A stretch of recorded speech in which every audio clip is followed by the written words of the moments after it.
Three, two, one. Peppa, my name is Marcus Parsons. Who gave you the drugs, Peppa? Was it from Stan Marsh? I don't fucking know, man. Just give me a fucking ambulance. Hey, what is up, everybody? Welcome back to the Coworkers podcast. I'm Regan. And I'm Josh. And Merry Christmas Eve, because we are recording this on the 24th of December, but by the time you guys hear this, it'll probably be 2022. So, No, I doubt it. This is gonna be dropped on your heads tomorrow. I guarantee it. Oh, jeez. Oh, there we go. And well, as Merry an Christmas. additional Christmas present, I'm retooling my laziness into a present because I haven't been uploading on the YouTube channel. But for anybody that does listen on YouTube, man, you're long overdue. It's like 6 episodes. Yeah, bro. It's like 6 hours of content. We're on the big 2-0, bro. And we are on the big 2-0.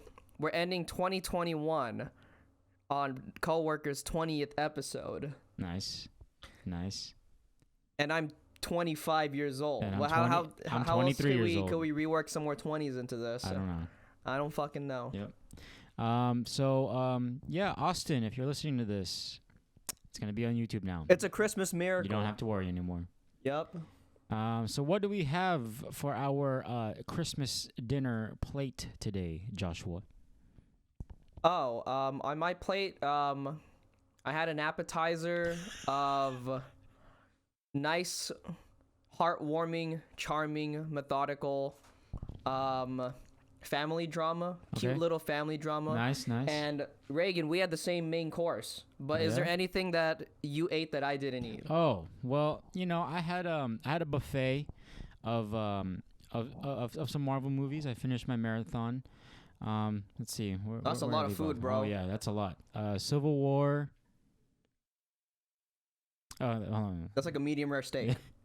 Civil War, and then Black Widow, and then Black Panther, and then Spider-Man: Homecoming, and then Doctor Strange, and then Thor: Ragnarok, and then Ant-Man and the Wasp, and then Infinity War, Endgame, Loki, WandaVision, Falcon and Winter Soldier, Shang-Chi and the Legend of the Ten Rings. Hold on, wheels are spinning. Spider-Man: Far From Home, and then I finished Hawkeye. The season finale came out. I don't know. Do you want me to talk about Hawkeye right now? Before you do that, Okay, there we go. we got to complete this analogy. Okay. Pick out a few, just like toss out names of Marvel movies, and I'm gonna say what food they are. Okay. Ragnarok. A bag of candy. Doctor Strange. First? Oh first yeah, there's one. only one Doctor Strange. Yeah, so far. Yeah. Doctor Strange. It's like one of those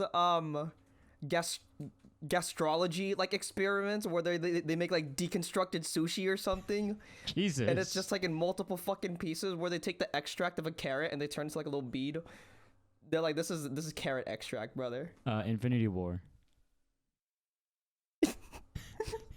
Have you ever gone to McDonald's Oh, and here got we a go. McDouble and a McChicken? And put them together? McGangbang? That's Oh my Infinity- god. Because at the end, you also lose after you eat it. Falcon and Winter Soldier. Like white bread. Okay. Sorry, that's like my opinion on the show. It's like white bread, you know. We had a discussion about bread at work, about like which is like the top tier superior loaf of bread that you could buy. This is like Wonder Bread. Okay. Pretty like, yeah, you don't know any better. You don't know. Interesting. Okay. Yeah, you never had a nice potato roll before. Hawaiian roll. All right. Well, there it is. Oh yeah. I'm hungry. And then I also saw Encanto. I don't know if I mentioned that in the last Oh episode. yeah. But Is I that on saw- Disney Plus or do I have to actually go out and No, watch it's it? it's in theaters. It's in Fuck. theaters. Yeah. It's a good Disney movie. I'll just put it there. It's a musical, right? Yeah, it's a musical from the one and only Lin-Manuel Miranda. That was the only reason why I wanted to watch it. Yeah, it's a good story about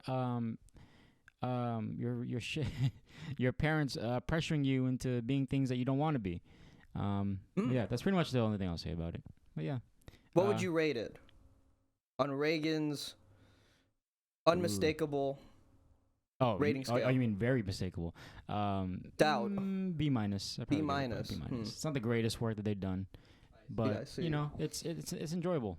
So okay, let's rewind it a bit. All right. We could throw in some little like YouTube rewind action and look here back we go. on the year. Here we go. What Disney movies came out this year? We got Encanto, Raya and the Last Dragon. Raya and the Last Dragon, Luca. Soul was last year. Soul was last year. Fuck, at the tail end, right? Yeah. It's been a year. Yeah. Is that it? Are those the only movies that came out? I think this year? no Pixar movie. Let's see. I think it was Luca, bro. Was it? Yeah. Very lukewarm on. All right. Luca. Which one's your favorite? I think I know. Probably Encanto. It probably has to be Encanto. Oh. Yeah. I was gonna say Raya. Raya was up there, but I don't know. I think I just like the story of Encanto more. All right. Yeah. I'll have to watch Encanto before throwing my hat in the ring. But yeah. So yeah, that's pretty much everything I've watched. I'm probably gonna hop back on the Kino, the film, the cinema train. Mm-hmm. Because the Academy Awards are coming up. It's the end of the year. Yeah. We got the short list. Yep. Although I didn't really take a good look at it, so I'm not sure. This guy didn't take a good look. I didn't take it seriously. the only thing that didn't show up on there, even if like I just glanced at it. Shit. Titan didn't make it anywhere on Best Foreign Language Film. Tragic. Not that I've seen the other candidates or anything, but I mean, like, there are a handful there that I wish actually came out near Regan and I so that we could actually see them and judge for ourselves. But from our perspective, it just seemed kind of weird that the Palme d'Or winner did not make an appearance in any nomination. But Lamb did. Jesus. Lamb made it on there, which is interesting. Lamb chop. Again, I'm fucking hungry, bro. So yeah, did you watch anything else, Josh? So touching back to my analogy, the food analogy I made, the only other movie that I watched before our big discussion was the new Mike Mills movie, Come On, starring Joaquin Phoenix, and I think the debut performance of a child actor. His first name's Woody. His last, I was about to say Harrelson, but that man's old. It's like the polar opposite of this kid. Nice. But Woody, I think it's Nelson. But yeah, he's like 8, I think, in the movie. Oh. Like a really young kid. He's either 8 or 11. One of those two numbers. Those are the two numbers that come in my head. But in summary, it's fantastic. Nice. It was a great movie. It was it was a very touching and like, those are some weird like words to use like to describe the movie. I was gonna say touching and tender, and I was like, about an old man and a kid. Maybe use the wrong words, but it's a very sweet movie, and so the movie's presented in black and white for anybody that has seen the trailers. It's an A24 movie, so it's definitely up our alleys. It's just like the biggest draw of the movie is how incidental it all feels. It's like, it really feels like Mike Mills just kind of like set up a camera, just filmed like two people like living, like a month of their lives together. And it's a really, really sweet movie. Like, so the general premise about this Joaquin Phoenix, he plays an old, apathetic radio talk show producer. He's also a host, and he has this project where he goes around America interviewing young teenagers about the world, about their future, and about America and all this stuff. And he's getting like a young person's perspective on the world. And it's being juxtaposed by how kind of jaded and like, you know, meandering Joaquin Phoenix's character kind of is. And like he's at a point in life where he has some perspective on things that like are pretty solidified. It's like nothing could really shake them until he meets his nephew, which is played by Woody Nelson. Something happens, and Joaquin Phoenix is tasked with babysitting the young kid. And through their through their like activities and the daily life that they spend together, they learn about each other. They learn how to they learn new perspectives on life, and it's because they built like this very fruitful relationship between each other. If anything, this really bad like reductionist synopsis of the movie is kind of like I'm describing Ice Cube's Are We There Yet? There's also traveling in this movie, so it's a little bit like a grown man's Are We There Yet? Oh, nice. Because kind of like how Ice Cube learns how to love the kids and learn how to be a family man, Joaquin Phoenix kind of learns that, but it's more so that he deals with some really deeply scarring emotional baggage. So that's where the two movies kind of differ. Okay. And yeah, Come On bolsters probably the best kid performance I've seen in a very, very long time. The little kid, Woody Nelson, like, he's so believable, he's so charismatic, and like he's so funny just because he's a kid. And like, credit to Mike Mills and like the writing, like being able to, I don't know if it's like a lot of it was improvised or anything, just to have like Woody Nelson just like spew out like a stream of thoughts or something like that and just like kind of film around it.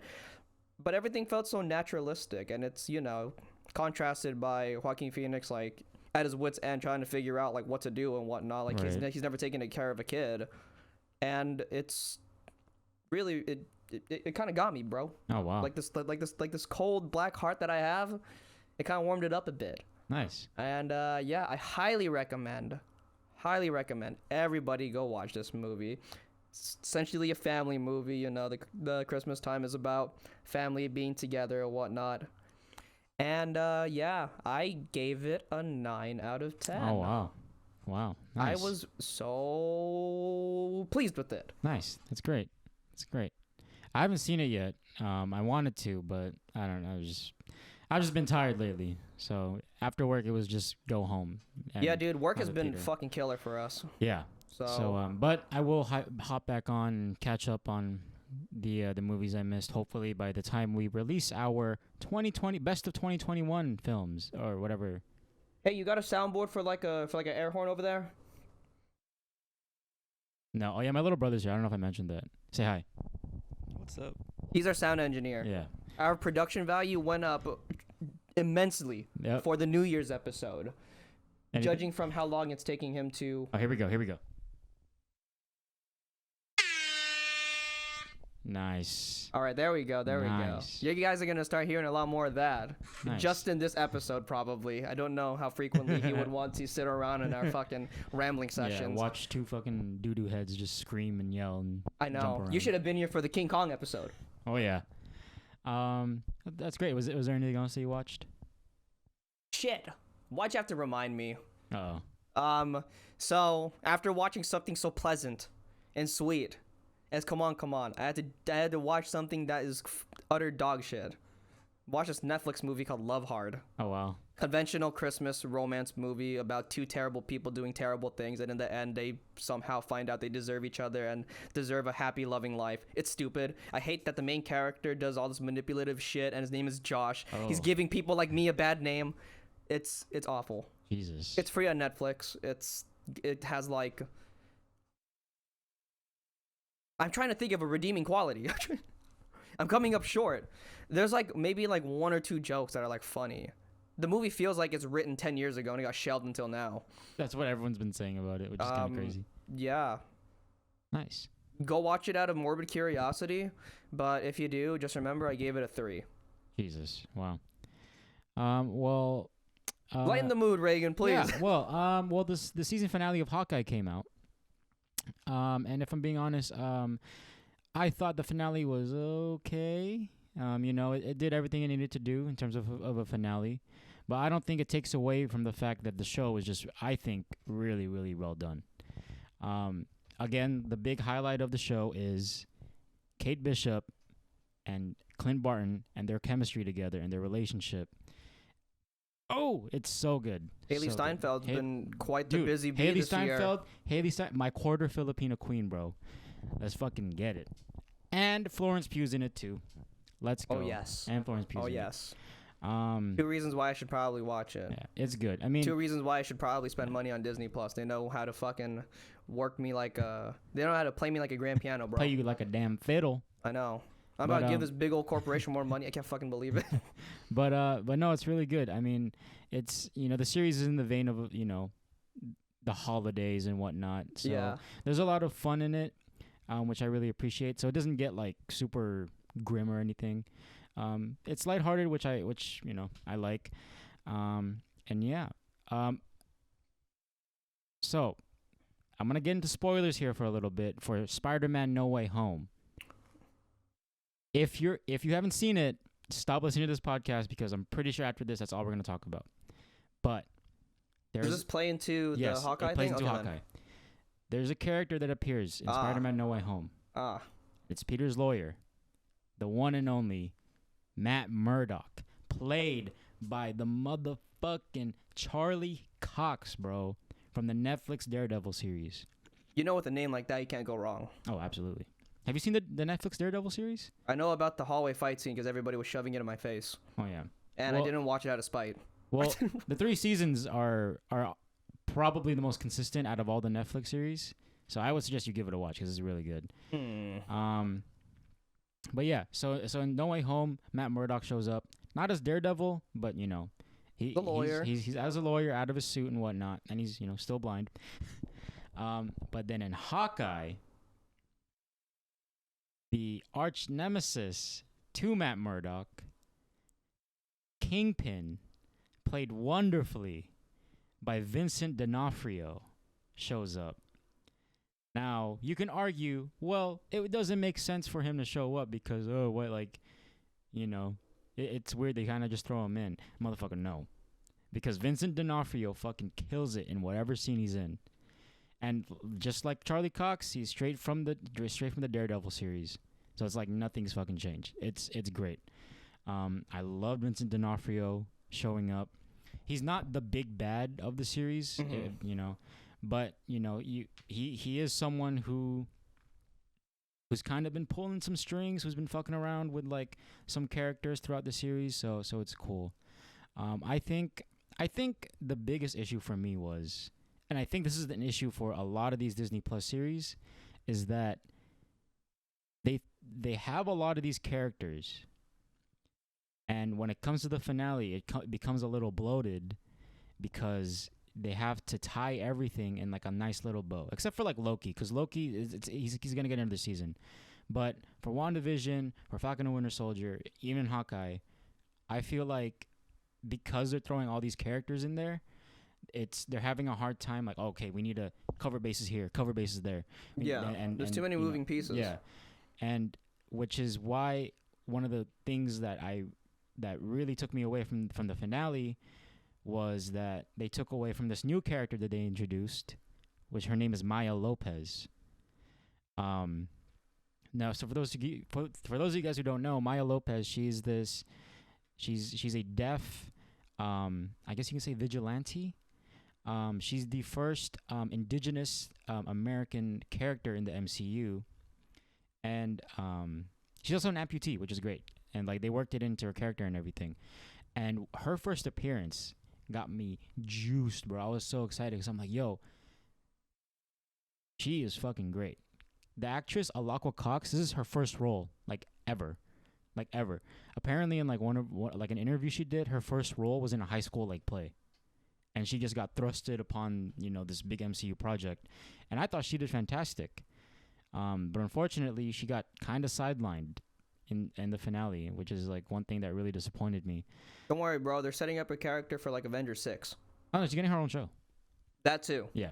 But yeah, it's just I wish she had more time because she was honestly one of the more interesting parts of the series. I don't want to spoil anything. But yeah. Yeah, I liked the series as a whole. It's just I wish the finale was more consistent as much as the other episodes were. Yeah. Because I think from 1 through 5, just consistent. It may have been a little slow in the beginning, but I feel like that's every show, right? Mm-hmm. It's just a lot of setup, and then things get going. But yeah, that's Hawkeye. Give it a watch. It's great. What do you rate it, Regan? I rate it probably a B plus. Okay. A B plus, okay. Yeah. All right. I really enjoyed it. YouTube rewind moment. We got 4 MCU shows this year. WandaVision, Falcon and the Winter Soldier, Loki, and now Hawkeye. Yeah. I've yet to see Hawkeye, but since you've seen all of them, how do you rank them? Hawkeye's number one. I really, really enjoyed the series. Hawkeye would be number one. I think Loki would be number two. Just in terms of like how like kind of weird it got. Yes. In terms of like just all the not just all the multiverse stuff, but like all the TVA stuff and whatnot. Mm-hmm. And also Patrick, is it Owen Wilson? Owen Wilson's in it. Yeah, very true. Like, wow. Okay, Owen Wilson's in it. Wow. Wow. He said Kerchow. And then after that, probably Falcon and Winter Soldier. I saw it upon rewatch, and I actually liked it upon rewatch. Yeah, I just really liked it. And then WandaVision would be at the end. That's not a knock against WandaVision. I still kind of enjoyed that. It's just, I don't know, just the enjoyment kind of teetered off towards the end. Where just like, okay, cool. Well, yeah, I feel it. It's whatever. It's cool. Mm-hmm. I think WandaVision's the biggest purveyor of suffering from having to deal with the boring MCU stuff in the show, where like everything that makes it unique and fun, all the sitcom stuff, it just completely loses it by like the ending. You know, it's like it feels like two shows. Put together. Yeah. I mean, like, the show is essentially, like, 9 different sitcoms put together, but I mean, you know, the idea of, like, creating all these sitcoms and whatnot, these fake worlds, like, that episodic nature, it loses it for the fact that it needs to tie into the bigger picture. Yeah. Mm-hmm. But yeah, I don't know. That's not really a knock against any of them. I still enjoyed them a pretty good bunch. Mm-hmm. Just I enjoyed some more than the other. Yep, and that's why I asked you. Yep. But yeah, that's Hawkeye. Give it a watch if you haven't yet. I liked it. And yeah, is there anything else that we need to talk about? Okay, speaking of Marvel stuff. Here we go. Okay, man. Apparently, I read this article this morning. This morning, they had to dredge up. They had to fucking They had to pull out the quote that about Martin Scorsese talking about the theme park ride movies again. Okay. Because these journalists must have nothing better to do. Oh yeah. All this No Way Home stuff is like happening. It's like setting records and whatnot, yada yada yada. There's all this buzz and talk about it. We'll get more into how we feel about the movie in a little bit, but apparently there was an interviewer who was interviewing Tom Holland. And they asked him, what do you think about Martin Scorsese's comments on the MCU? Okay. And I'm paraphrasing. I'm summarizing through other people's paraphrasing because I only saw like little posts about it. I'm not going to give that person clicks. What the fuck? It's beating a dead horse at this point. Yeah. But something like Tom Holland talked about how like, yeah, making movies is the same. It's like his movies, my movies, they have like acting, editing, cinematography. They're the same. It's just that Marvel movies have more money. And then I was like, yeah, at the bare minimum, like bones of like how to make a movie, point camera, shoot, cut footage, and then export out of fucking iMovie. Yeah. Like, of course it's all the same. But they see, I don't know, it's like this talk of like the theme park ride movie quote and whatnot, it's like again really. Yeah. I get it that these journalists gotta pay bills. Yeah. They gotta do something with their lives. Yeah.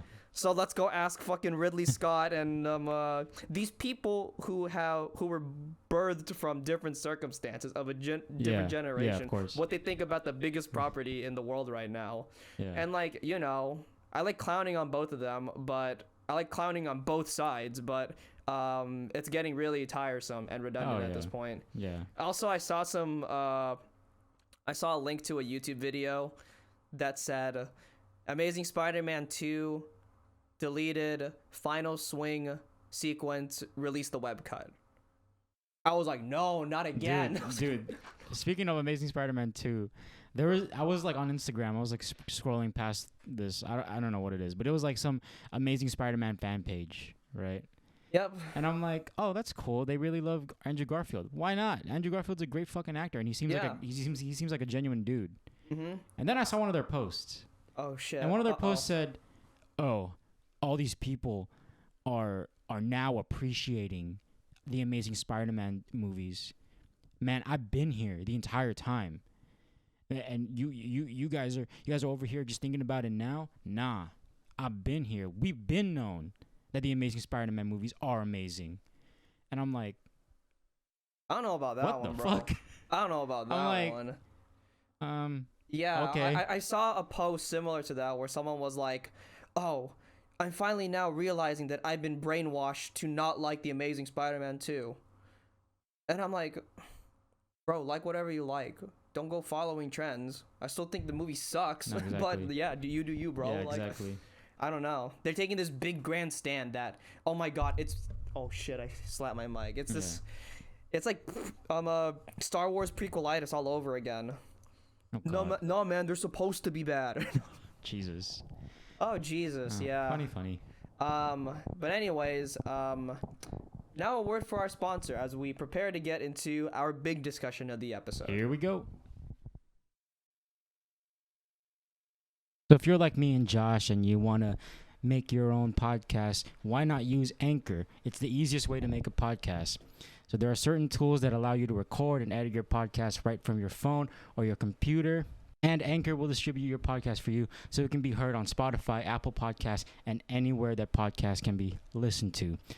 On top of that, you can make money from your podcast with no minimum listenership. And it's free. So what are you guys waiting for? Download the free Anchor app or go to anchor.fm to get started.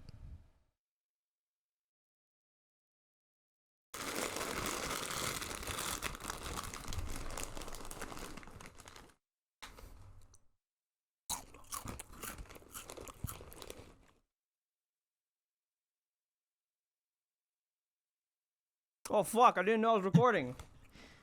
Peter, you're struggling to have everything you want.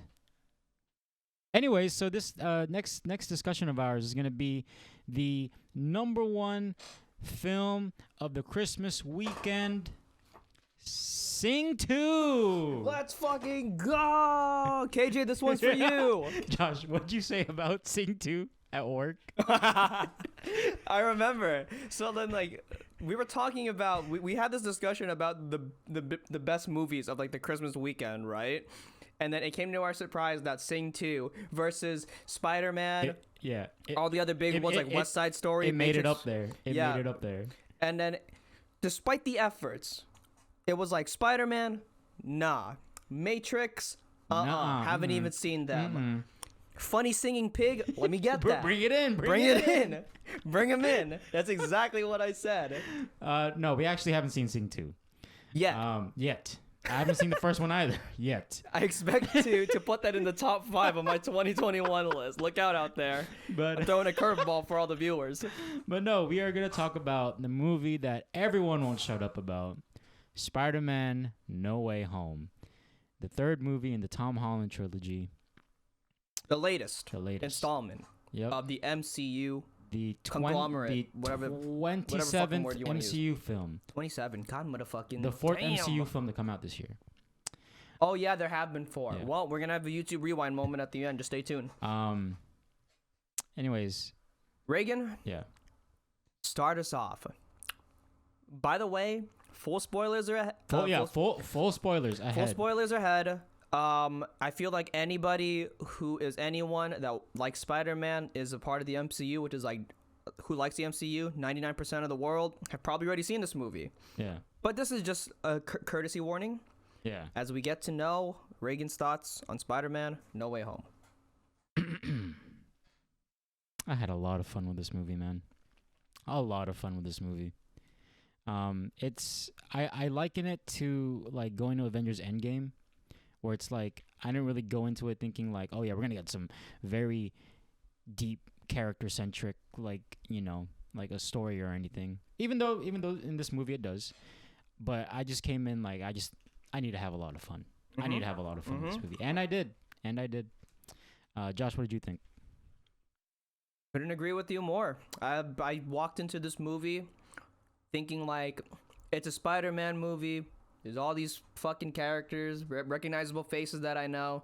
There's gonna be a lot of hooting and hollering in the theater, and it's gonna be fun, without a doubt. It's gotta be fun. Please, I'm begging you. There you go.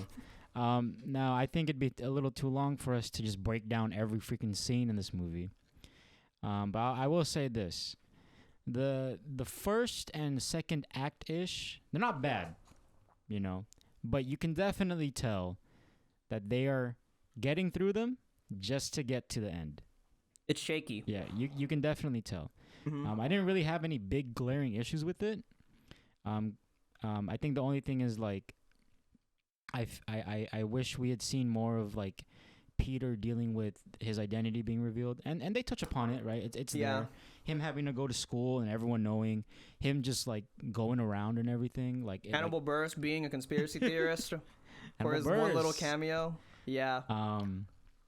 But yeah, I mean, maybe I don't know. I don't even think that'd be a critique. It's just something I noticed, if anything. Yeah. But yeah, so basically, if you guys didn't know, based off of the trailers, coming off of Far From Home, Peter's identity has been revealed. By the wonderful J. Jonah Jameson, played once again by J.K. Simmons. Yep. And so now he has to kind of deal with that, and for a moment, him and his friends are content with it. They're like, okay, it's fine. They know they know your identity, which is cool. You're not gonna be indicted for it or anything, which is great. But now they can't get into college because it's almost controversial, I guess. I don't know. Yep. And so Peter goes to Doctor Strange, and he tells him, "Hey, can you just wipe everyone's memory for me?" The most buck wild like thing to do. We save the world together, please. I know. Please bestie. Can you do it for me, please?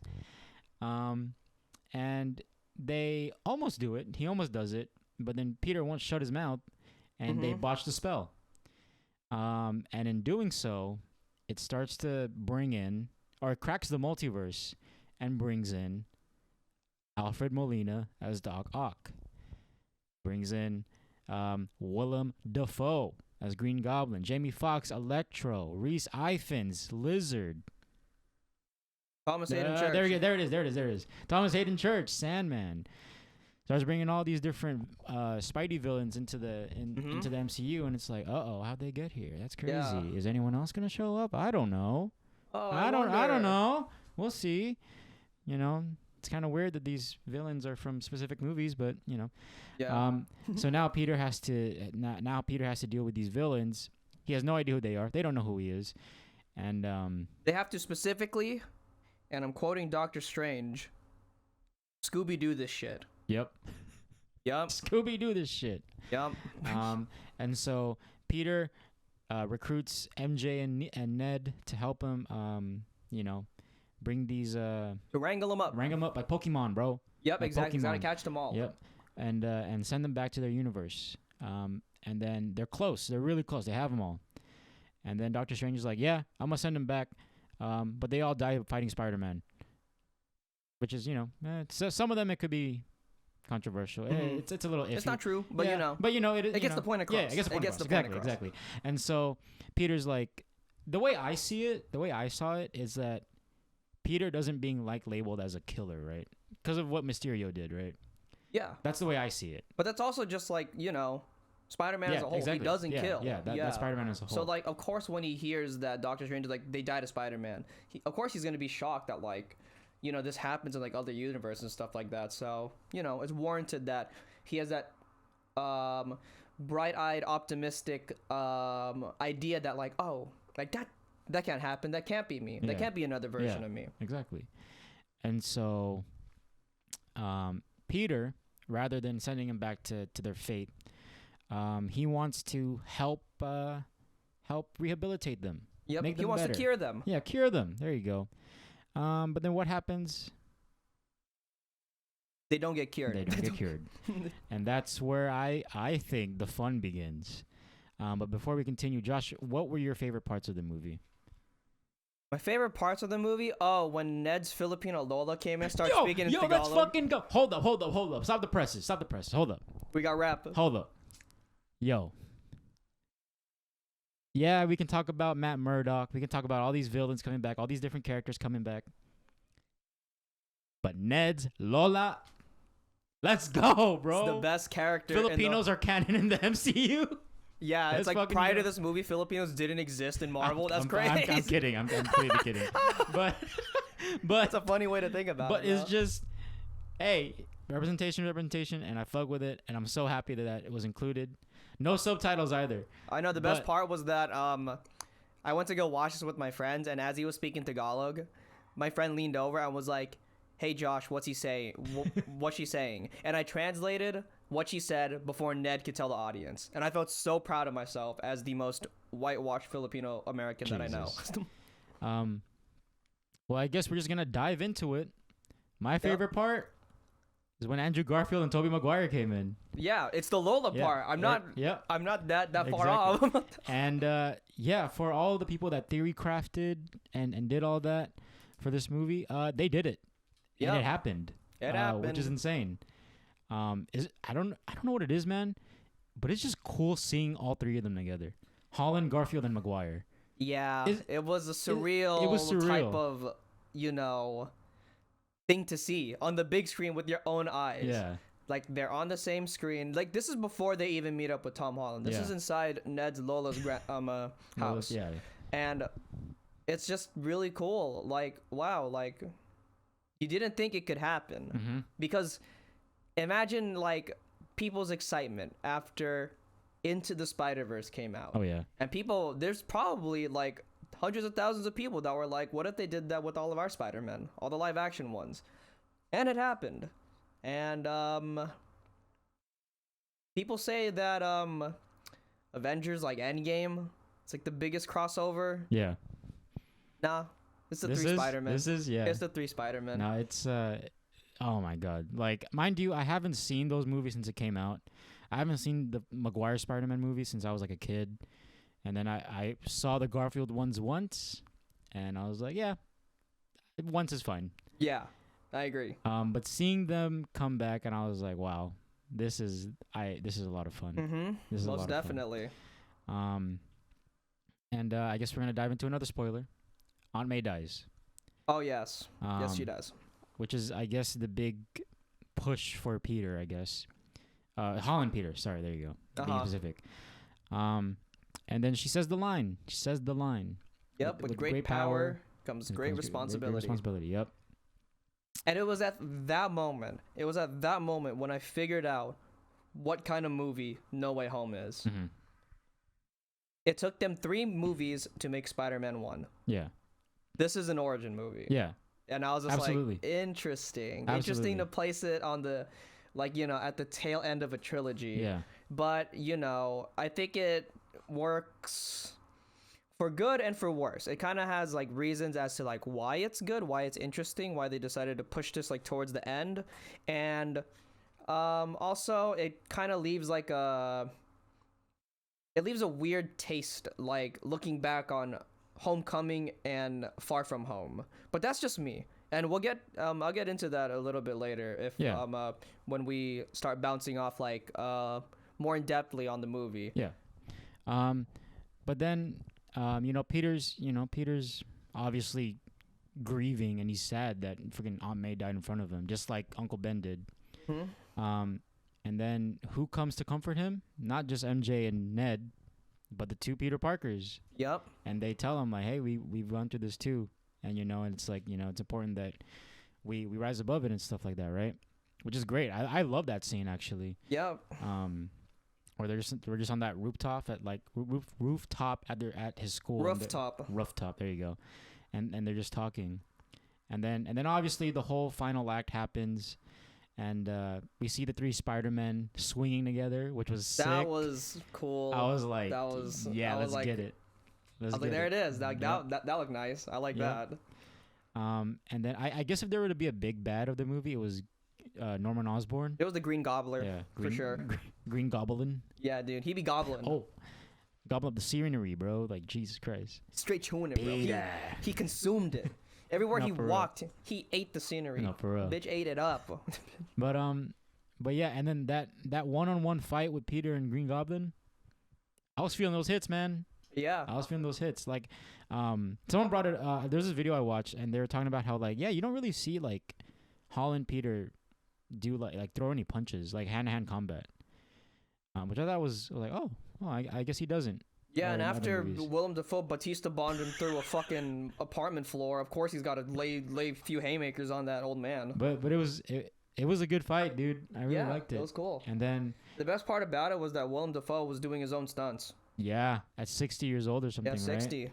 That's insane. Getting wailed on by a little kid. Shit's fucking tied. But then, so Goblin is down for the count, and Peter wants to kill him because fucking take revenge, right? And then Maguire steps in and stops Peter from killing him. Yep. Didn't need to say a line. Just looked at him, and I'm like, yo, there it is. I like it. Imagine that. Imagine that in this movie, the 27th MCU movie, that finally, like, I'm misrepresenting. It's just a platitude. But in the 27th Marvel movie, we finally get acting. We finally not only in this scene, but also the Andrew Garfield scene. Oh, you know the scene. Oh, how could I You know forget, the bro? fucking How could I one. forget? Sorry.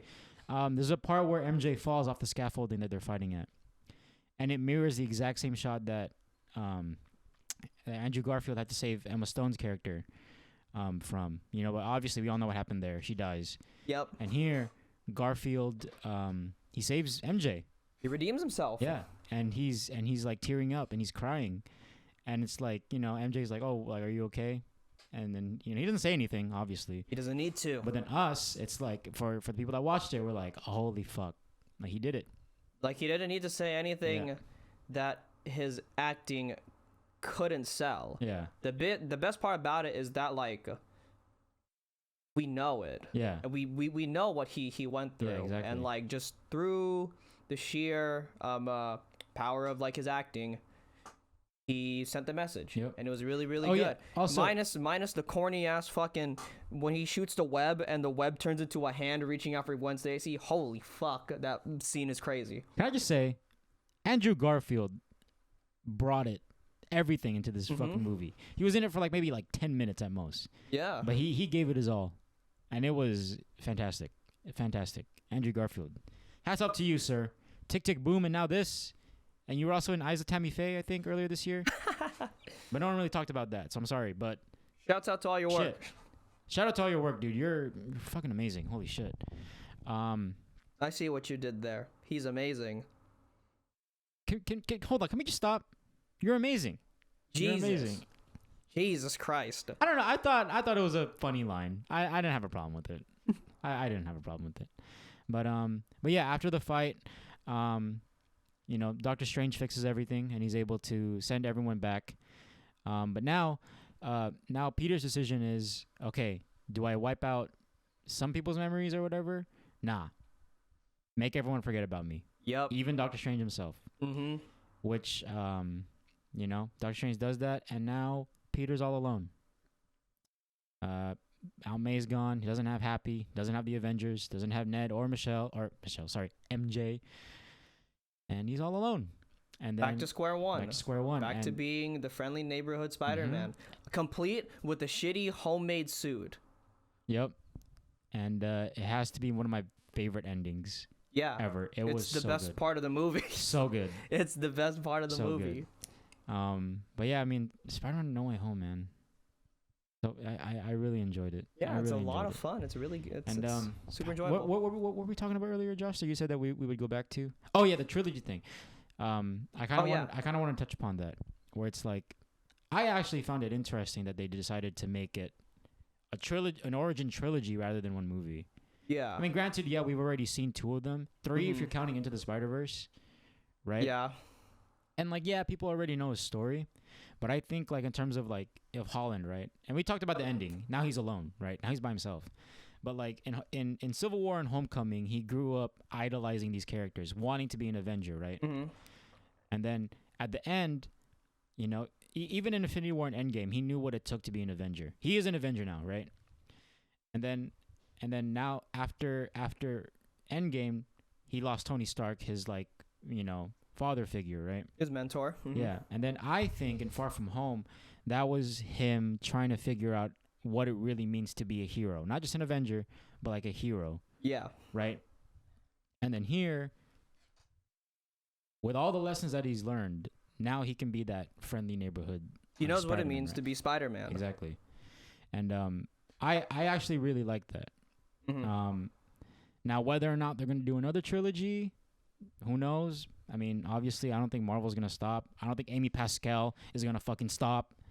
But As long as Avi Arad isn't anywhere near these fucking fuck, movies, dude. then I'll be whatever. Keep on making more, I guess. But yeah, I thought shit. I fuck with the trilogy. I mean, I didn't really have a problem with Homecoming and Far From Home to begin with. Yeah. And I know people have their qualms with it and whatnot. Spider Boy, Iron Boy, and all that stuff. But I think that leading up to No Way Home, it's like cool. I get it now. It's his origin, Mm-hmm. the MCU's origin. Sorry. Yeah, the MCU Spidey's origin. I guess another weird thing about like the whole trilogy talk is this is probably just my cynical side speaking, but I think it's kind of crazy that like moments like Andrew Garfield redeeming himself by saving MJ and like having like the big one is that Andrew Garfield Spider-Man redeemed himself for a trilogy that was left at the wayside. Like they totally canceled everything because Amazing Spider-Man 2 didn't perform, and then they just like scrapped it, and then they had to restart anew for a third time. And prior to that, we had Spider-Man 3 with Tobey Maguire, and that didn't go as planned, and then they had to scrap it, and then it made the Amazing Spider-Man. My cynical brain is telling me that we really like these moments of seeing these people again because they fucked up twice. Yeah. And it's like, would the movie, like, I get it that like I'm merely touching and criticizing on fan service, which is so stupid. But it's just like that's what this movie is kind of like advertising itself as: the fan service, the spectacle, the event movie nature of it. Like you said, it's like Endgame. It's like it kind of like occupies a different space of like movie, because like, you know, not every single regular criticism you might have against a movie cannot be applied to this. You're talking about like deep character, deep story, or whatnot. And like I'm surprised that they were able to work in the origin stuff and actually have like moments of emotional levity and like somewhat quiet moments where they just let the emotion speak. I was shocked to find that in this movie of all things. And for the most part, like, yeah, it is a really enjoyable movie and it is a lot of fun, down to like all the details and nuances that they kept from each character being yoinked from their universes, given that each trilogy is spearheaded by a different director with a different style and a different like tone, essentially. Like, dude, down to when Tobey Maguire Peter, when he shot his web and they used the same exact sound bit of the thwipping sound. It's the same exact sound. Oh shit. I was like, holy shit, they really kept that. Yeah. And also in the score, Danny Elfman's Spider-Man score is in there. Yeah. And I was like, whoa, like, I get it. Like, it's fan service, but like, it's cool. Like, I get it. And in this movie, it works because of the subject matter, because of what it's doing. And I was able to kind of let go of like, you know, that side of criticism and just really enjoy the ridiculousness and just fun that the movie was having. Yeah. And yeah, what else do I want to talk about? Oh yeah, so the movie being so jam-packed with characters and actors, especially all of them with varying acting capabilities. When you notice you notice that like a large majority of them, they're bringing their A game. They love this material. They just want to do it justice. They just want to relive the memories of like the characters that they played again. Except for maybe a few of them. Namely, I don't know if Jamie Foxx or Thomas Hayden Church wanted to be there. Or what's the guy who plays Lizard Man? Rhys Ifans. Maybe he didn't want to be there either. Granted, for Thomas Hayden Church and Rhys Ifans, mainly a voice role. Yeah, They didn't have to show up on yeah. set. And also when they turn Sandman into human, I think it's doctored. It's I think it's repurposed footage. Yeah, repurposed old footage from Spider-Man 3. He kind of like stuck out kind of strangely. I was like, what is going on with I was him? like, hold on. He also hasn't aged. I was like, what the fuck? Yeah. So, yeah, it's like things like that like stick out. Yeah. Jamie Foxx is like, he's just playing himself. He's just Yeah. like, he just pulled up. Dude, I don't know, man. I feel like Jamie Foxx was having fun because I remember there was an interview I saw. The only thing he could ever say in that interview was, "I'm glad I'm not blue." Yeah, I remember. I seen that back, interview. I'm back and I'm glad I'm not blue. I'm Yeah, like, that's yo. it. And that's all he needed to do. Yeah, really. Regardless, you know, for a movie, okay, I made this comparison when I was talking to my friends about the movie. This movie's 2.5 hours long. Mm-hmm. You know what else 2.5 hours long? Eternals. Yeah. And that movie felt like an eternity. Yeah. Yeah. This movie, It's zoom. just zooming. It's just zooming through. Yeah, like the spectacle nature. It just needs to get through all this stuff. Yeah. Mind you, I'm pretty sure, like me and Regan said, the first half of the movie might be a bit shaky. It might be kind of like, you know, long to get through in order to get to all the fun bits at the end. But I think the writers and everybody behind the scenes were smart enough to intercut it with like the moments where Peter's fighting the villains on his own and stuff like that, trying to wrangle them up. And also, like, dead in the middle comes a really, really great fight scene between Spider-Man and Doctor Strange. When he brings him into the mirror universe. Yeah. I was like, oh. More Doctor Strange fuckery. Like, Yeah. I really like that, some Inception shit. Yeah. And like all the cool visuals and whatnot. I still don't really know how the mirror dimension works, but that doesn't matter because they just fought on a train that wasn't on any rails and it was fucking funny, and I was just like, holy shit, that's cool. And yeah, that's all the movie needed to be. It's cool. It's fun. Yeah. It's Exactly. Granted, I'm a huge Spider-Man fan. Yeah. It's like I don't read the comics, but any property of like film, video game, what have you, I have probably consumed it. I love this this character. My favorite probably like superhero. Yeah. I grew up with Raimi. I grew up with the yeah. Raimi trilogy. I have a box set of all three of them, and I watch them pretty consistently. And you know, it just feels like this kind of feels like a reward. Oh yeah. I mean, I think it's definitely like a love letter to all the Spider-Man fans out there. Mm-hmm. And you know, I mean, like, Spider-Man is Marvel's marquee character, right? I bet. If Disney has Mickey Mouse and Warner Brothers has fucking Bugs Bunny or some shit, DC has Superman and Batman. Yeah, Marvel Marvel's- is Spider-Man. It has to be Spider-Man. Yeah. He's probably the most recognizable superhero out there. Yeah, and I don't know what else I could really say. Like, I'm glad it's doing really well, given, you know, our circumstances of the world still. Yep. But what's the one thing that could bring everybody back? Our friendly neighborhood Spider-Man. Exactly. Oh yeah. anything- Can I just say, Go ahead. being in a theater again, right? Now, mind you, I've been to the theater so many times this year. We have, yes. Right? Because, you know, we're just watching different movies and all. But feeling that energy with people, it was just like watching Endgame all over again. Like hearing like all the hooting and hollering. Yeah. When Garfield and Maguire stepped through, when they were swinging around, right? And when the villains came through, it was like, this is what it's all about, man. Exactly. This is something especially like with these movies. Yeah, this you is know? something you can't get watching it on an iPhone. Or like watching it on your laptop or your TV. Yeah, David Lynch, you're right about something. But yeah, it's just spectacle. Yeah. It was a lot of fun to watch. was You a know, lot of fun. okay, another thing. I'm gonna point out another little detail because I'm such a fucking Raimi stan. Okay.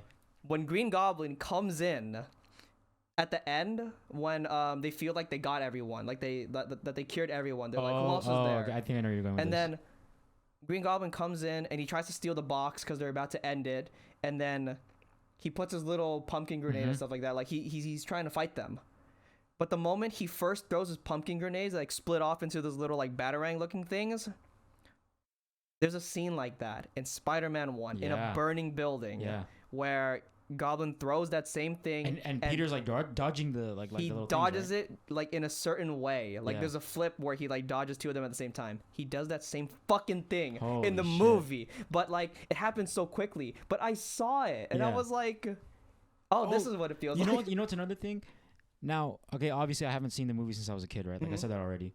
But when Green Goblin was talking to the Mask in the alley, Bruh. and I'm like, yo, Bruh. just like this is just like the fucking the first He was able movie. to have a similar scene. Yeah. Like some of the best scenes in Spider-Man 1 is when the camera, long take, is trained on Willem Dafoe playing two different characters at the same time. Yeah. The one with the mirror is the one that I think about the most. Yeah, Where yeah. he's walking towards the mirror and he's talking as Norman and as the Green Goblin.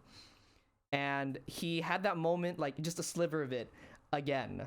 Yeah. And like, see now, like that's the fan service stuff that like I'm like, wow, I'm impressed with. I'm not really impressed with Alfred Molina saying the power of the sun in the palm of my hands twice in the movie. That was weird. Also, when the moment Willem Dafoe started saying I'm something of a scientist myself, he had the biggest shit-eating grin.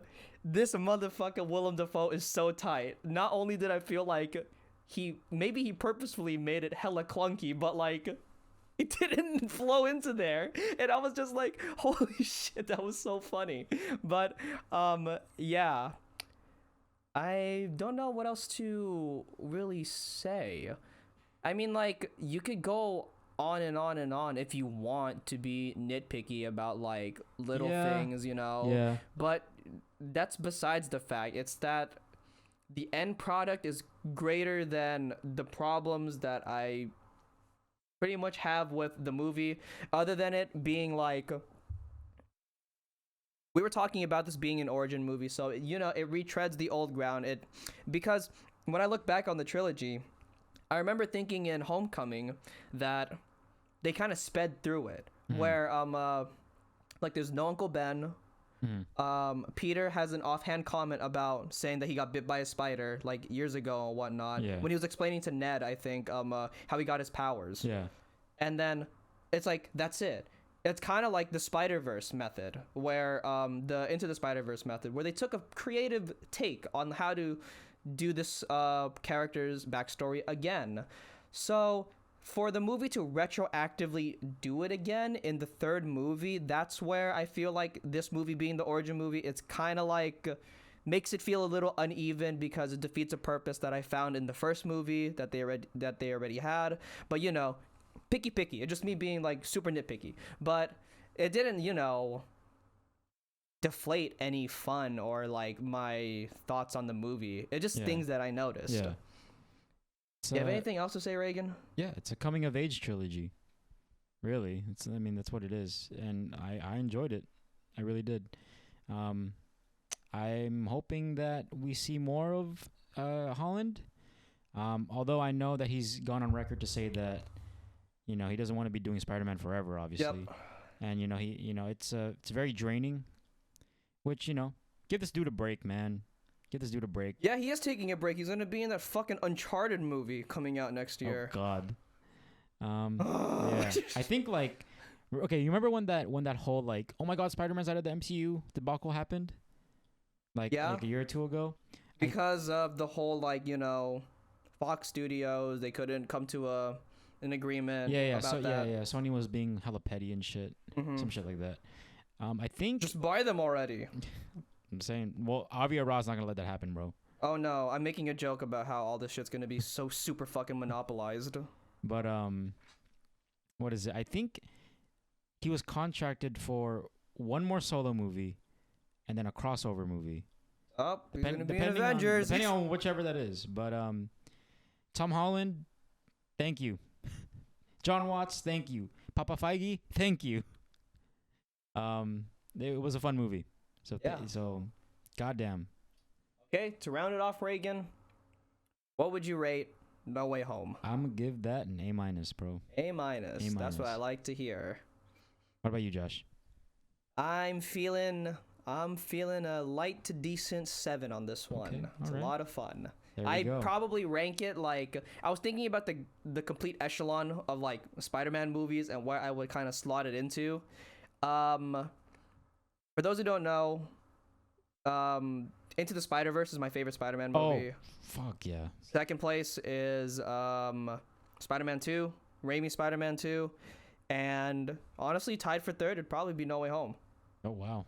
with Spider-Man 1 because I Right. find them so similar. Right, because, right. But that's not a knock against it. I love Spider-Man 1, and this movie I really like it too. Yeah. It's so good. No, it's great. But yeah, I guess that's the end of the year episode. Oh wait, I had one more Oh, yeah, there we YouTube go. rewind There we moment. go. How many MCU movies did we have? This is a stupid question, but you know where This I'm year? going. Yeah. 4. 4. And I think we've seen all of them. Yeah. How would you rank them? No Way Home at the top. Shang-Chi and the Legend of the Ten Rings after. Oh, I got a shocker for you then. I'm just kidding. Black Widow after, and then Eternals. I think I told you this. Like, I'm coming around to Black Widow because I rewatched it Yeah. recently, and You're telling me about that. yeah, in terms of like seeing Natasha's arc and that kind of fitting like a puzzle piece, Yeah. it was like, I get it. I get why this movie was made. You know, for a story, I get it. I understand, and yeah. Nice. Yeah, yeah. That's how I would rank them. Excellent. Yeah. Excellent. Good to hear. Why did you have a ranking? I probably agree with you that No Way Home is at the top. I was gonna say Eternals. I was just kidding. I was just gonna throw a curveball and be like, hey, remember that fucking 30-40 minute discussion where I talked about how much I didn't like it? It's my favorite. But yeah, my ranking would be No Way Home. Dude, it's probably the same as yours. Yeah. Okay, that's fair. Yeah. That's fair. But yeah, is there anything else? I think that's about it. Yeah. Well, we ended this episode, end of the year episode. We've been doing this for now the 20th episode, so might as well make it big, you know? You go. There you go. Go big or go home. And Yeah. that's about it for Coworkers 2021. Yeah. Yeah, I just want to say for all those listening and who's kept listening to us, thank you. Thank you for always supporting us. Wholeheartedly. Thank you Yeah. all out there. Can't see your faces Nope. or anything. I do know some of you who are watching. Yep. though. Yep. I see you on the daily. But stick with us through 2022 because there's more to come. A lot more. A lot more. Because we're gonna turn a year old in a few months. Did you know that? Yeah, Did you realize we are. that? That is strange. Yeah. That's fucking like uncanny. Yeah, That we gotta do something special for that, bro. We gotta do something. I think special. so. I think that warrants something. But, Live stream episode. Okay, I'm down. But yeah, I have a camera. Yeah, nice. hell yeah. But yeah. Thank you guys for supporting us throughout this year. I hope this year has been great to you guys, even though I know circumstances were just crazy still. Yep, they still are. But yeah, guys. Thank you so much. Be on the lookout for more stuff, especially our best of 2021 list coming out soon. Merry Christmas. Happy New Year. Stay safe out there. Enjoy the time that you have with Yep. your friends, family, and loved ones. And Spider-Man. Oh, and of course. All three of them. All three Spider-Man. But yeah, thank you guys so much. Thank you guys for listening. If you guys like this podcast, like this episode, let us know what you guys think. Be sure to follow us on Instagram at coworkers.podcast. And yeah, I'm Regan. And I'm Josh. Thank you, everybody. Merry Christmas and Happy New Year. Good night, everyone.